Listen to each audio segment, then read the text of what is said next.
Okay, as Mr. Steves indicated, we are next item on the agenda is a resolution related to the reorganization of UMore Park Development Project. We have some presenters that will be coming up to the table, and while they're assembling, President Kaler, would you start us off with some initial comments? Thank you, Mr. Chair, members of the board. Since I became president, a number of key outstanding questions about UMore Park have remained only partially answered or have been unanswered altogether. In particular, I've long wanted to better understand important questions related to our agricultural research enterprise there, the environmental contamination, costs associated with development, and how the 2008 vision relates to current market conditions in this post-recession economy. And so to answer those questions, I asked a group of senior leaders and deans in October to examine 6 questions and make recommendations related to these issues. And specifically, I asked them to focus on 1, a plan and cost estimates for resolving environmental concerns, including removal of concrete remains from the Gopher Ordnance Works. 2, the value of research activity and a plan for replacing agricultural crops disrupted by gravel mining. 3, to identify costs and or potential lost income from relocating current UMore Park activities. 4, to determine if there's a business case for continued direct university involvement in the ongoing planning and development of the property. 5, whether the university brings special expertise or value in directing the future course of the property, or whether the private sector and market should have a greater role, and whether the vision needs updating. And finally, given our investment in UMore Park over the past decade, should current activity be curtailed until the other 5 issues are addressed and agreed to by the board? The result of the senior leaders' work is a new report with significant new analyses on some issues and a much more robust understanding than we've had to date of the costs of the lost agricultural research and development. Their report concludes by recommending a new, more market-driven and market-sensitive direction and vision for UMore Park. We have visitors from the City of Rosemont with us today. Mayor Bill Drosty and the City Administrator Dwight Johnston are here. If you gentlemen would stand or wave, that's good. Thank you. Welcome. Pleased to have you here. I'm also thankful to the UMore Park LLC for its important work over the years, particularly that of Regent Emeritus Michael O'Keefe and its leadership to get us to this point. Thank you all. So I've asked Vice Presidents Fitzenreuter and Wheelock, General Counsel Donahue, and Dean Boer of CFANS to summarize the findings of the report and present a resolution in support of those recommendations and in support of a revised vision. Mr. Chair. Thank you, President Kaler. Good morning, presenters. Yeah, Mr. Chairman, members of the board, we'll orchestrate all 4 of us taking you through some highlights on the planning and development activities that have occurred to date, talk about the environmental conditions, the research impacts from gravel mining and potential development, some additional financial impacts that we learned in the course of answering President Kaler's questions, then talk about the revised vision, and then get into questions and comments from the board about the resolution. Just to put it in context, this map shows you UMore Park, located in, you can see in sort of the upper left corner here, the City of Rosemont. You can see to the south of the property, the Vermilion Highlands Research and Recreation and Wildlife Management Area that, of course, was created as a result of the agreement with the state of Minnesota for funding $137 million of bonds for TCF Bank Stadium. That property still belongs to the University of Minnesota, but will be provided to the state once the last payment is made on the stadium bonds by the state of Minnesota. With respect to planning and development activities, as the President mentioned, significant progress has been made since 2006. Some of those key accomplishments include completing the concept master plan in January of 2009. The board created the Legacy Fund in October of 2009. The board approved and executed a mining contract, and all the permits were necessary to begin that mining in November of 2012, and the mining itself actually began in the fall of 2011. The city also of Rosemont also led, and we worked with them on completing an alternative urban area-wide review, and that was completed in August of 2013. All of these actions and many more that have occurred since 2006 have made the property ready for development. I'm going to turn now to my colleague, General Counsel Bill Donahue, to take you through some of the environmental conditions and costs. And there's a few maps as well that we'll get to here. Right. My job is to talk to you a little bit about the environmental conditions out at UMore Park, and they all emanate from the fact that in the 1940s, the U.S. Army built a smokeless gunpowder facility out there under contract with DuPont. It was constructed in the 1940s to support the effort in the Second World War. The plant was operated for several months and only one of two of the industrial lines out there. And if you could show this is what it looked like in 1945. It is a very large site located on thousands of acres. It was deeded to the university by the federal government in 1947 and 1948 as war surplus.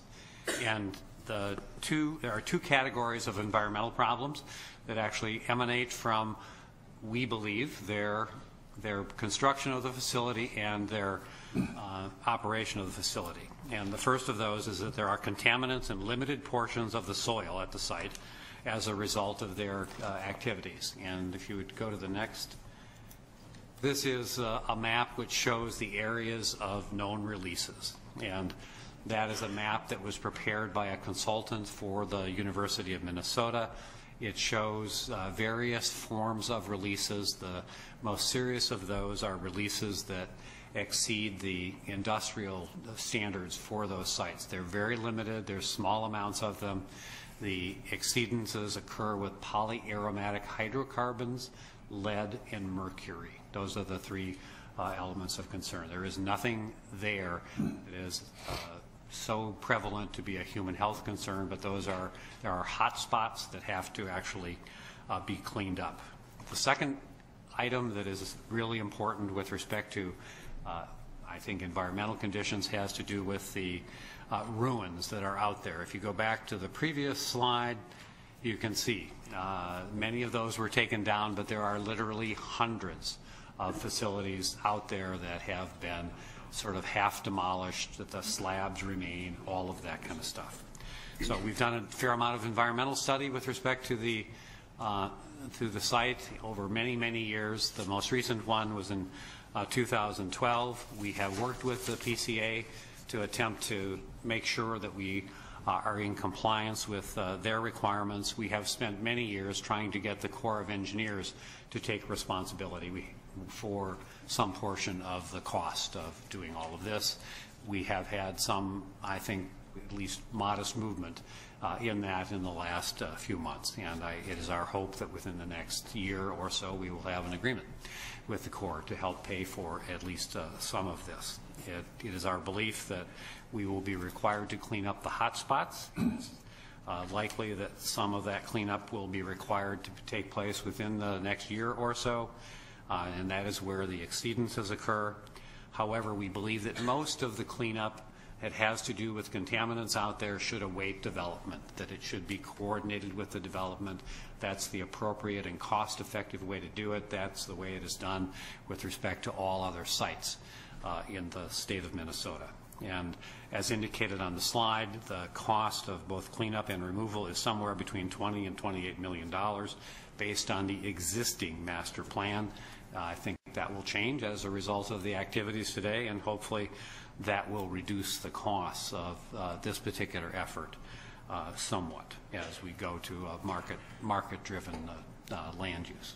So that's it with respect to the environmental conditions. I think I should wait till the end to take questions. Thank you. Mr. Chairman, members, just to set the stage for the next discussion, this map, again, of the UMore Park property shows you to what would be the west side of the property where the sand and gravel EIS study area was and where the current mining contract is located. And I want to turn to my colleague, Dean Brian Burr, to describe for you the impacts of on the overall site with respect to research, but in particular in the mining lease area. Regent Beeson, members of the committee, thank you very much for listening to us today. The Rosemont UMore Park Research Center is part of a network of 10 research and outreach centers across Minnesota that we engage in landscape-based and external applied research in cropping systems, natural resource systems. UMore Park is particularly unique because it does have very high-quality soils and is well-suited to that sort of research. In addition, it focuses primarily on issues of agricultural productivity, so how to expand our ability to improve yields and so on limited acreage, and reducing our pressure on natural resources, and including climate change implications for agricultural research and how it can mitigate or improve cropping systems to achieve some of those goals. The other part of that is from an educational perspective, our workforce development piece. For graduate students and undergraduate students, it gives them approximate opportunity to go out and oftentimes as they're doing their research, collect data on a daily basis oftentimes. And we can do research there that's quite different from the St. Paul campus, the land base there, because there's actually proximate cropping pressures from other areas. So if you think of pest and disease issues, for example, you want to have a replicate of land that is affected by other cropping systems. Of course, in the middle of St. Paul, there aren't a lot of other agricultural lands around us that are being cropped to provide some of that spillover that happens to that research. So it's kind of this unique aspect that allows students to get there to do similar research that we do in our other research and outreach centers, and also sort of gets us in that rural interface that a lot of it depends on. There are currently about 518 acres that were used for crop research, and I'll mention climate change as well, because there is a station out there that is doing climate research on the interactions between ground level crop systems. So how do plants respire, take up carbon from the atmosphere, how is that captured, and then how is that released back to a higher level into the atmosphere, so you can see that interaction and what happens if we have appropriate crop systems that take up carbon and then release oxygen back into the atmosphere. It also provides income support for other regional outreach centers. Because of its productivity, it generates income that helps us support research that may not otherwise be accomplished. Right now, and if you go to the land or the maps, thank you. These colored portions to the left-hand side are basically the primary research plots, and as Fitz suggested, those are being overlaid by the mining. And right now, the mining is kind of in that upper left-hand quadrant is where there's currently mining occurring, and the southern part is not yet mined. That's still agricultural research. And one of the things we're looking at is trying to preserve that for a longer period of time as part of this. We did some financials on those returns to grants as well as the returns from income, and it came to about $71.4 million over the 40-year horizon that you'd be mining gravel and developing this. That's essentially the value of the research from grants and income losses that would be displaced. So the recommendation that came up, and there's been already some preliminary discussions with Dakota Aggregates, to try to get a longer-term moratorium on mining that southeast region that's not, or southwest region, sorry, that's not in play yet. And part of that would allow us both to do some, often our research is multi-year inherently. You get one cropping season per year in many cases, so that ability to run through multiple years, so to have 15 or 25 years allows us to transition if we need to those lands and experiments more effectively. And it does allow us to look at, we're strategically looking at what is the future of agricultural research and what are the necessities and facilities or assets required to do that. So that ability to start to think about how do we plan this out more effectively is a critical part of that request. Thank you. Mr. Chairman, members of the committee, in addition to what my colleagues have mentioned about the potential environmental costs and how we would approach that, the impact on research, in the course of answering President Kaler's questions about what are the other financial impacts, we did do a deep dive into those aspects, and we have a cost estimate that would occur spread over the 40 to 50 year development timeline, but in today's dollars, roughly $25.8 million. For example, we recently learned through some research on the land that there's a 4-inch natural gas pipeline that runs in the underground on the northeast side of the property. That will cost $1.1 million to relocate. There is I think it's 24 or 25 families, Hmong families that farm 77 acres right on 42. Inevitably, we'll need to move them to another location, and we've found a location for them further south in Vermilion Highlands, so we're in discussions with those folks to determined, but moving them will cost money because we'll need to have a lead time, and for example, they don't currently have a well where they are, so we bring the water to them. There's no structures there, so we also have to move, could cost up to $1 million to move the beef research property. There's roughly a $12 million estimate to relocate a turkey facility, although that turkey facility has got to be moved way downline, but it is a cost the university will face. And as I said, these will be spread over the 40 to 50-year development horizon. I'd like to turn to my colleague, Vice President Pam Wheelock, to take us through what is the proposed revised vision for the UMore Park property, and then we'll get to the resolution and questions. Thank you. Vice President Wheelock. Thank you, Mr. Chair, President Kaler, Regents. So these things remain true. We believe that this is an exceptional site and that the concept master plan still provides good guidance about what's possible. We believe that mixed use is a great opportunity for development on that site, and we continue to believe that the development will occur over a long period of time, over a matter of decades. And on an interim basis, we will continue to generate revenues through gravel mining and other leases and conduct important research. But just like with any planning process, at some point you move to execution. So these are issues that we are now tackling as we move to execution, and we know that some adjustments are going to be required from thinking that may have existed a handful of years ago. We are clarifying that the development needs to be market sensitive and clarifying that it will not occur through significant university subsidy. We are clarifying that we intend to work as strong partners with the City of Rosemont and with other jurisdictions as appropriate to plan and advance development.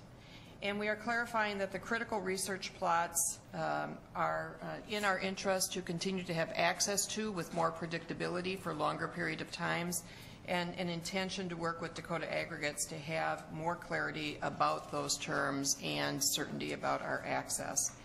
And we also know more than we did even a handful of years ago about the environmental conditions that exist on the site, and we are working in partnership with the federal partners and with the Minnesota Pollution Control Agency to establish responsibility and a time frame for remediation. All development, of course, is subject to further action by the Board of Regents. So we present those recommendations to you on behalf of the staff that have been working on this and President Kaler. And with that, Mr. Chair, we would be available for any questions. Thank you, presenters. I'll just make a chair's comment. This is one of the first votes that I took when I came on back in 2009, and somebody made a comment at that point that this site was so large, so complex, with so many pre-existing conditions that it almost defied planning, let alone development.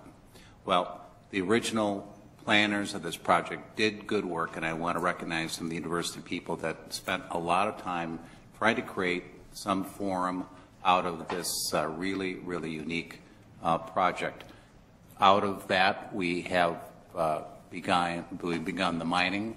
We've acquired additional knowledge as to the site. The market has changed, obviously, and that's why going back to our partners, both in the community and elsewhere, the other stakeholders, it seems appropriate at this point to do that. And this board will reserve the right to approve development agreements, will approve the right to dispose of land, but this, and the fact that we've made a policy decision about retaining research on the site is also something that is critical now to the rest of the planning on the site going forward. But thank you for the work. This is it's an ongoing project that this board will stay engaged in. With that, I'll open up for other comments. Regent Johnson. Thank you, Mr. Chairman. Thank you also, the four of you and your staff, for good work. Just a question, and that is, I believe that good policy involves being good neighbors. And I know that the City of Rosemont, Empire Township, Dakota County, all have a vested interest in this project. Are you comfortable at this point in time where our relationship with these three entities and the university is pending the passage of this resolution? Mr. Chairman, members of the committee. Vice President Fitzmaurice. I think the university is comfortable. I believe the city could comment themselves, but I think we have a good working relationship with them, and I think they understand where we're headed, and we're anxious to get going on that and engage with them in this discussion, because this is a long-term effort, and it's going to take, like I said, 40 to 50 years of a relationship here to get this done. Mr. Chairman. Regent Johnson. Mr. Chairman, I don't know if it's appropriate or not. I know the mayor and city administrator are here. Is it appropriate to have them give a comment about this resolution? If not, it's your decision, but The chair would entertain that. I don't want to put the local officials on the spot. If they do wish to introduce themselves and have any comments, whether they're official or unofficial, they could do that or not. Mr. Chair, I'm not making a request. I'm just giving them opportunity, spending your.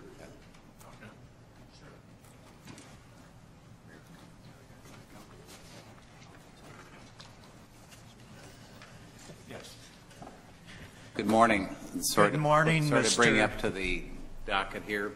Could you introduce yourself, please? Yes, Mr. Chair, Board, I'm Bill Drosty, Mayor of Rosemont. I appreciate this opportunity. I do not have anything prepared, but I would say, understanding the complexity of this whole project, we are, from my perspective, supporting your action today.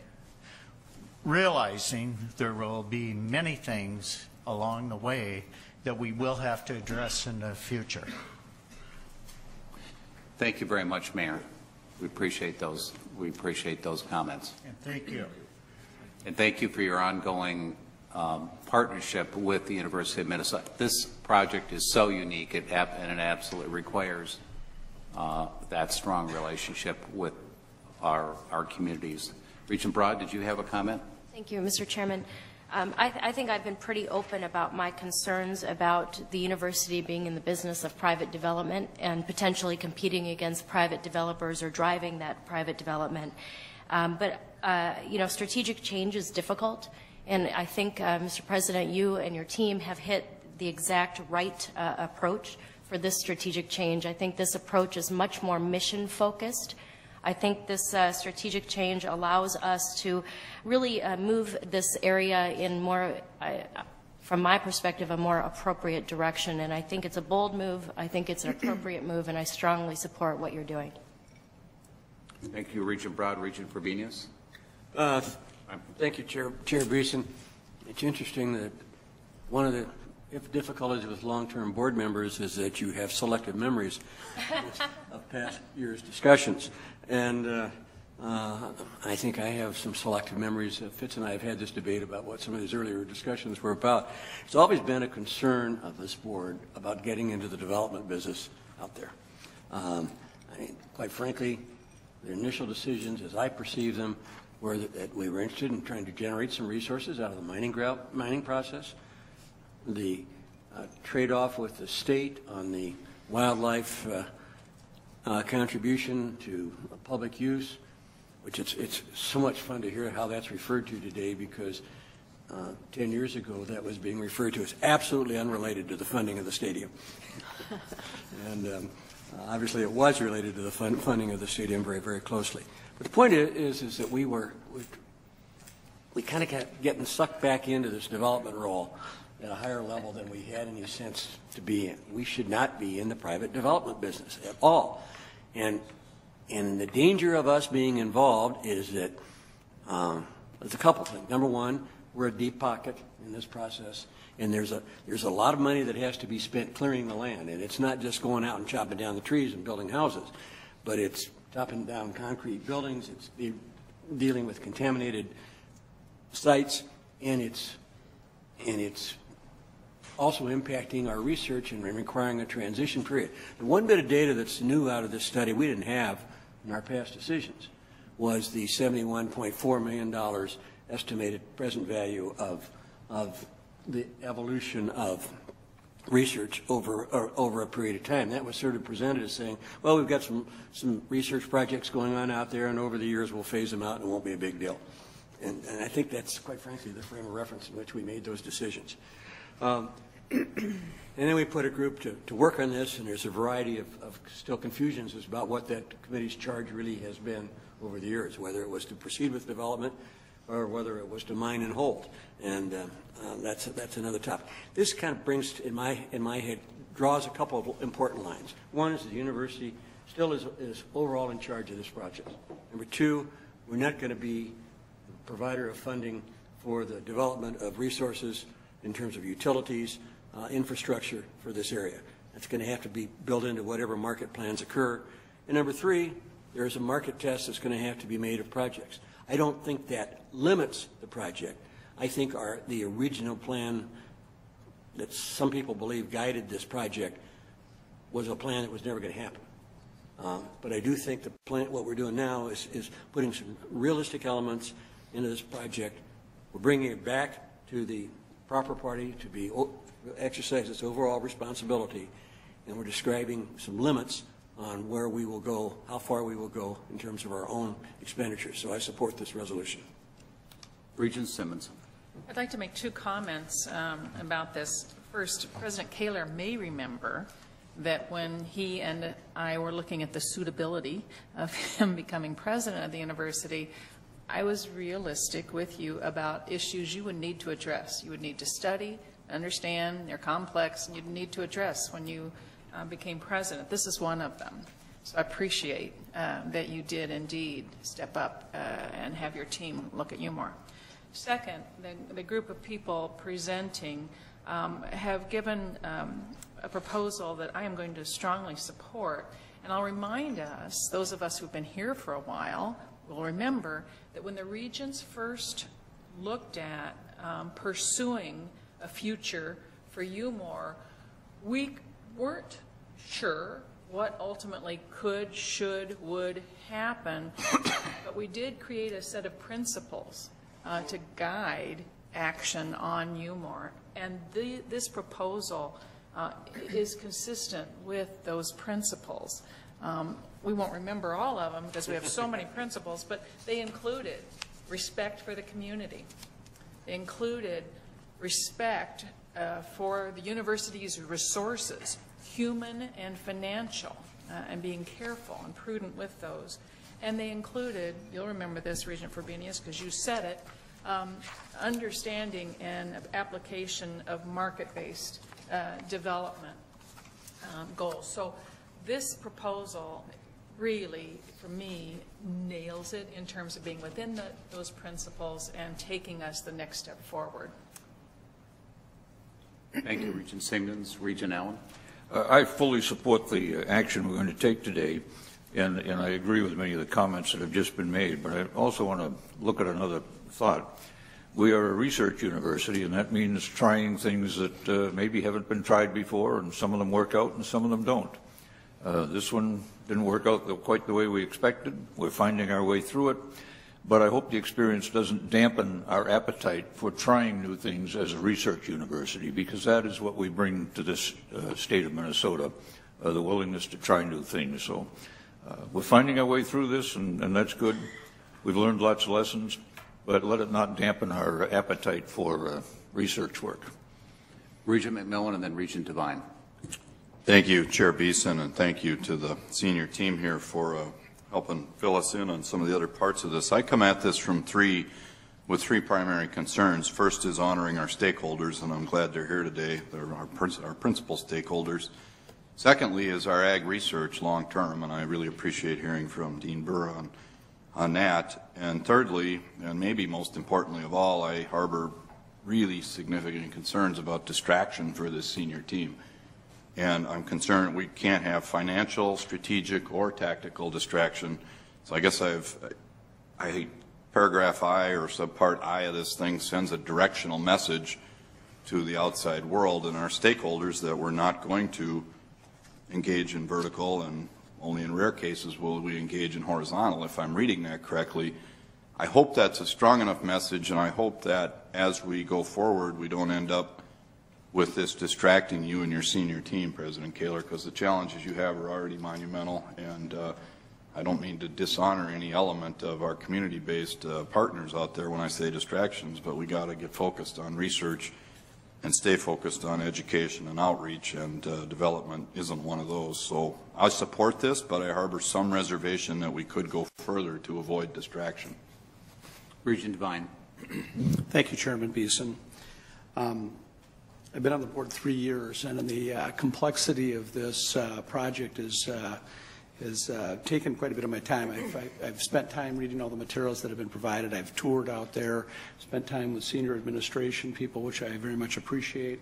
Last couple of days we've had engaged in some more good, solid dialogue relative to the project.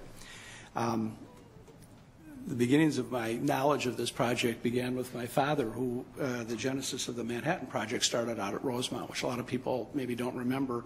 And in the 70s, I was involved in a project out there, again, research project.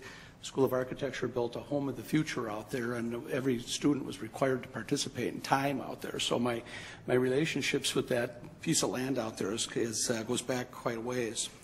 But aside from that, focusing on what we're here today to do really is a couple of things. And for myself, it's really the issue comes down to just a couple of things. I really agree with most of what's in the amendment in terms of what we're doing. We're setting a direction. We're making some final, some decisions about how to move forward. I very much agree with the project at hand of doing the cleanup. I think we should continue to be the lead on that. And do what we need to do with the state, the federal, and the resources and whatnot that are available on the entire site. Eventually it should be cleaned up, and we're being good stewards for the state of Minnesota and getting that done and making sure the groundwater and those things are taken care of. I'm a little unclear right now about how we're going to be staffing, budgeting, and what we're going to be doing going forward, but the administration is now going to be charged, as I understand, with the proposal of gathering that, and in future meetings will be presented, I'm sure, the information about how to go about that. The other issue that's gnawed at me this last few months was the issue of really understanding the research mission of the land in terms of how we came to acquire the property originally. I know there's work going on right now at the St. Paul campus to develop a kind of a vision of what they want to be doing as part of the strategic plan. What are the land uses and what are some of the things? I've watched, having grown up in St. Paul, the erosion of the St. Paul campus lands, the research lands that we've had available over there, and we got things on the table right now relative to expansion of rec sports fields over there, the Bell Museum. There's a continual erosion of those lands on the St. Paul campus, which are very important as part of our agricultural mission. And so the preservation of the land in Rosemont does leave not just us, but future boards and future presidents the options of having additional research lands within a reasonable distance here of the University of Minnesota Twin Cities campus. And so in of that, and respecting the fact that we also have research mission all over the state relative to agriculture, I've toyed with, are we closing the door on the future as we move forward with the development agreement, which in part moves forward to sell the land off and to parcel it and do what we're going to be doing or what we're going to be dealing with in the future. And so to that end, the issues of future boards and future presidents having the options available to them, I'm unclear about how we're doing that. I know we've got the 500 acres. We're going to move things around in order to accommodate the mining operation, which I'm in agreement with. It's our cost recovery vehicle. But I impart, as we move forward, and I'm supportive of what we're doing here today, that we look carefully at the agricultural land grant mission and see if 500 acres is enough. Maybe it should be 2,500 acres. I don't know those details, but I would like to leave open for the future boards and for future administrations the ability to be able to look at how they might need the land relative to what might happen in the St. Paul campus, so that we're sending a clear message out in terms of what we're doing, that we're moving forward, we've made decisions, but we're not abandoning our agricultural-based interests in terms of what we need to be doing for the people of Minnesota. So with that, I'm supportive of moving ahead. I think we've got still much to evaluate here in terms of what we're doing. But I think there's a number of things that we've got to still continue to take apart as we have in the past. And I also want to finally just make one last comment. I deeply appreciate all of the work that has gone into this. in terms of the past board participants out at UMore Park and the administrations. This has gone through a number of, well, it's gone through every administration since World War II, but much work has been done, and that's been an important component of what's brought us here to this decision-making process today. Thank you. Regent Lucas, you spent time on this project over the years. Any I did. comments? Thank you, Chair Beeson.